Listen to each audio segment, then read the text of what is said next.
James was enjoying his life on the island of Sodor, but he still had a lot to learn. "You're a special mixed traffic engine," said Sir Topham Hatt. "You can pull coaches or freight cars quite easily, but you must learn by your mistakes." James knew what Sir Topham Hatt meant.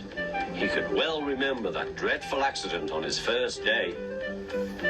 "Be careful with the coaches, James," said kind little Edward. "They don't like being bumped."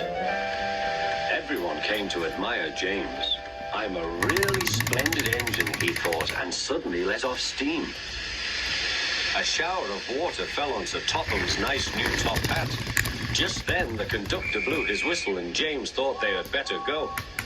Go on, he puffed to Edward. Don't push, replied Edward. The coaches were grumbling too. Don't go so fast, don't go so fast. But James didn't listen.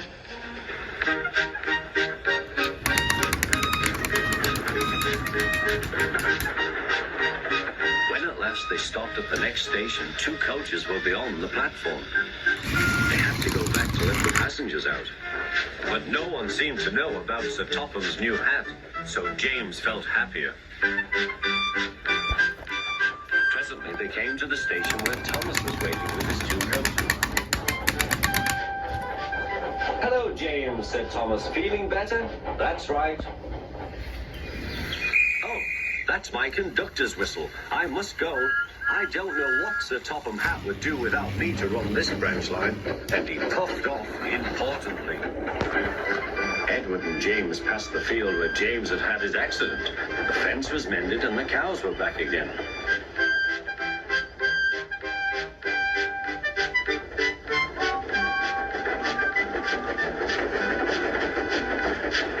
They ended their journey and rested before setting off for home. James was still wondering what Sir Topham would have to say about his new hat.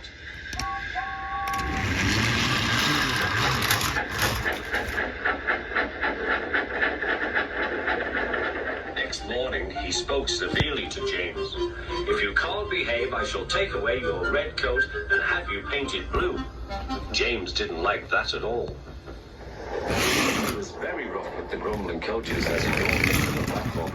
"Don't talk, come on," he called to them. "Gordon never has to fetch his own coaches," he thought to himself, "and he's only painted blue." To make James even more cross, this time no one came near him. "I'll show them," he thought. "They think Gordon is the only engine who can pull coaches."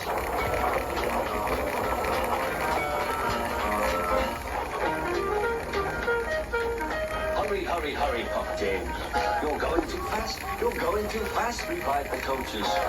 James laughed and tried to go faster, but the coaches wouldn't let him. "We're going to stop," they said. "We're going to stop."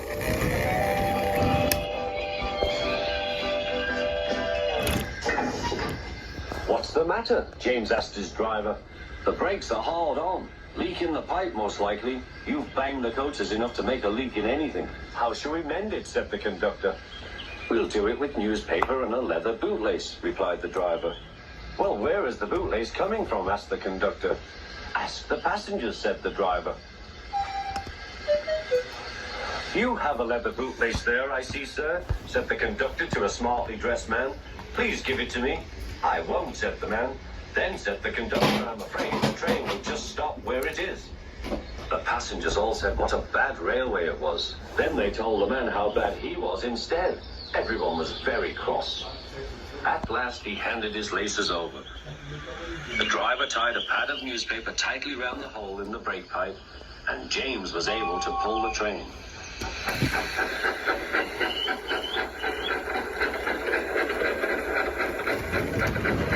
But he was a sadder and wiser James, and took care never to bump coaches again.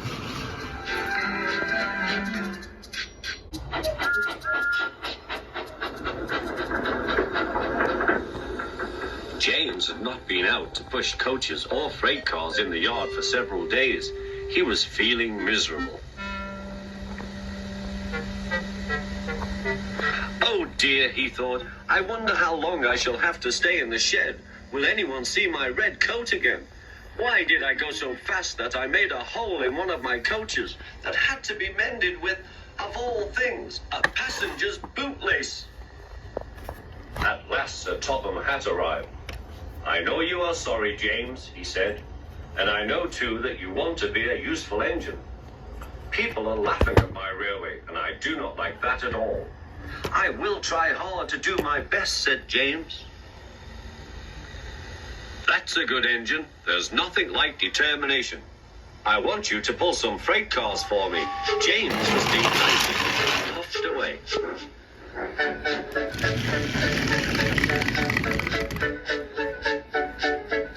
"Here is your freight train, James," said Thomas. "Have you got some bootlaces ready?" And he ran off laughing. Oh, said the freight cars. "We want a proper engine, not a red monster." James took no notice and started as soon as the conductor was ready. Come along, he puffed. We won't, screamed the freight cars. But James didn't care, and he pulled the screeching cars sternly out of the station.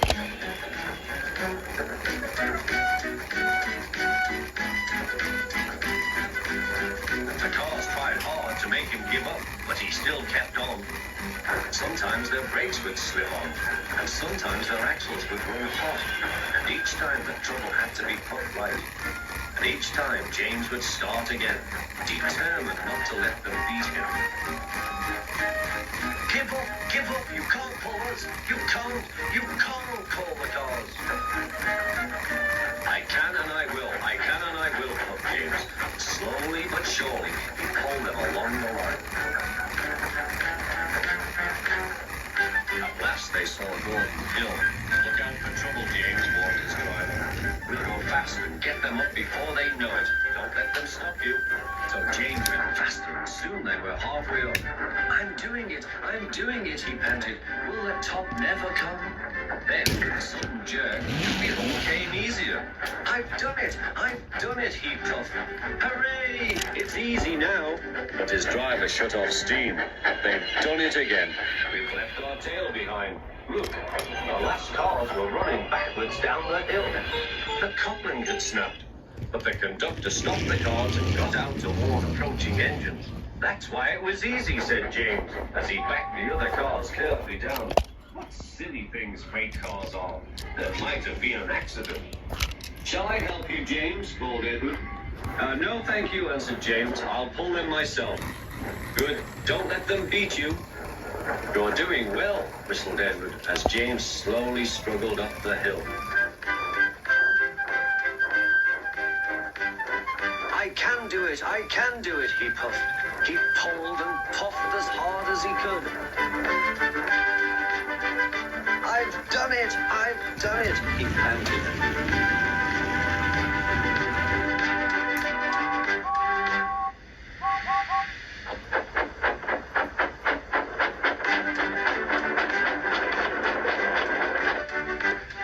They reached their station safely, and James was resting in the yard when Edward pulled up.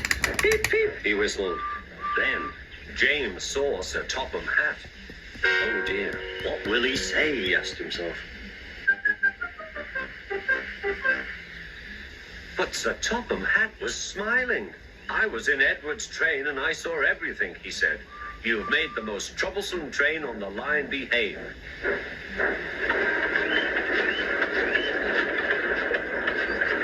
After that, you deserve to keep your red coat. One night, Henry and Gordon were alone with James. Although Sir Topham Hatt was beginning to think well of him, whenever a chance came, the other engines would talk of nothing but bootlaces. "Remember when they had to use a bootlace to get you out of trouble, James?" they would tease. James tried to get back by talking about Henry, who got shot up in a tunnel, and Gordon, who got stuck on a hill. But they wouldn't listen. "You talk too much, little James," said Gordon. "A fine, strong engine like me has something to talk about. I'm the only engine who can pull the express. When I'm not there, they need two engines. Think of that. I've pulled expresses for years and have never once lost my way. I seem to know the right line by instinct." Every wise engine knows, of course, that the signalman sets the switches to make the engines run on the right tracks. But Gordon was so proud he had forgotten. "Wake up, James," said Gordon next morning. "It's nearly time for the express." "What are you doing? Odd jobs?" Oh, well, we all have to begin somewhere, don't we? Run along now and get my coaches. Don't be late. James went to get Gordon's coaches. They were all shining with lovely new paint. He was careful not to bump them, and they followed him smoothly into the station, singing happily, "We're going away, we're going away." "I wish I was going with you," said James. "I should love to pull the express and go flying along the line." Gordon, with much noise and blowing of steam, got ready to back onto the train.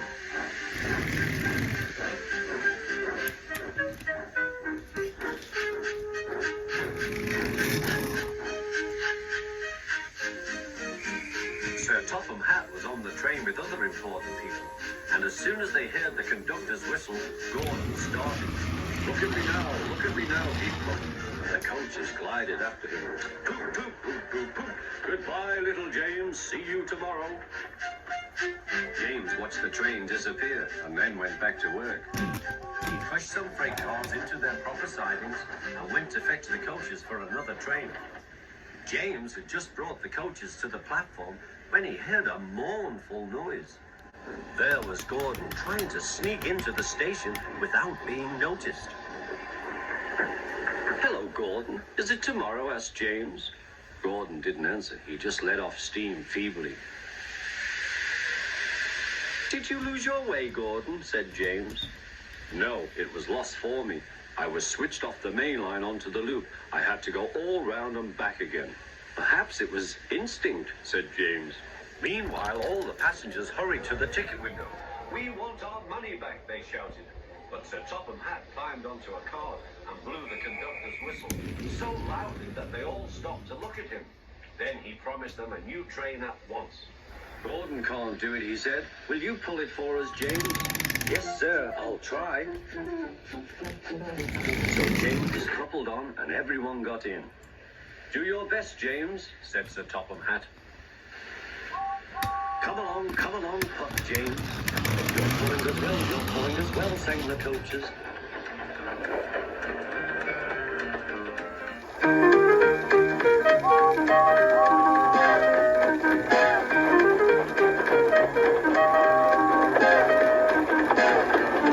Bridges and stations flashed by, the passengers cheered, and they soon reached the station. Everyone said thank you to James, and Sir Topham Hatt was very impressed. "Well done," he said. "Would you like to pull the express sometimes?" "Yes, please," answered James. Next day, when James came by, Gordon was pushing freight cars. "I like some quiet work for a change," he said. "I'm teaching these cars manners. You did well with those coaches, I hear." "Good, we'll show them." And he gave his cars a bump. James and Gordon are now good friends. James sometimes takes the express to give Gordon a rest. Gordon never talks about BootLaces, and they are both quite agreed on the subject of freight cars.